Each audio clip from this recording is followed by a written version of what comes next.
যার চলে যায় সে বুঝে হায় বিচ্ছেদের কি যন্ত্রণা। হারানোর ব্যথা যে হারায় সে বুঝে। কথা বলেন ঠিক কিনা?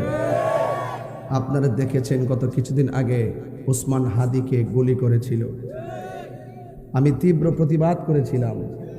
আজকে সে উসমান হাদি না ফেরার দেশে চলে গেছে। ইন্না লিল্লাহি ওয়া ইন্না ইলাইহি রাজিউন। সে হাদি আজ চলে গেছে। আমি একটা ছবি দেখে আমি স্তব্ধ হয়ে গেছি। তার বাচ্চাটা কাদের মধ্যে ছিল এইভাবে, ফুটফুটে বাচ্চাটা, কত আগ্রহ নিয়ে বাবা তার বাচ্চাটাকে কাঁধে তুলে আনন্দ করেছেন। সেই আনন্দ হয়তো বাচ্চাটা আর পাবে না। বাচ্চাটা এতিম হয়েছে, স্ত্রীটা বিধবা হয়ে গেছে, মা তার সন্তানকে হারাইছে। আল্লাহ পাক যেন এই হাদিকে জান্নাতুল ফেরদৌসের আলা মাকান দান করে, আমিন বলেন।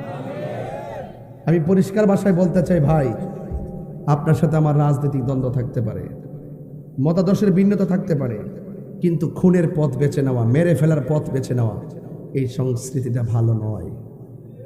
লাশ নিয়ে রাজনীতি আমরা চাই না। লাশের খেলা আর হোলি খেলা আর আমরা দেখতে চাই না। কথা বলেন ঠিক না বেঠিক? এই জন্য শুরুতেই বলছি, যার চলে যায় সে বোঝে হায় বিচ্ছেদি কি যন্ত্রণা। অবুঝ শিশুর অবুঝ প্রশ্ন, কি দিয়ে দেব সান্ত্বনা।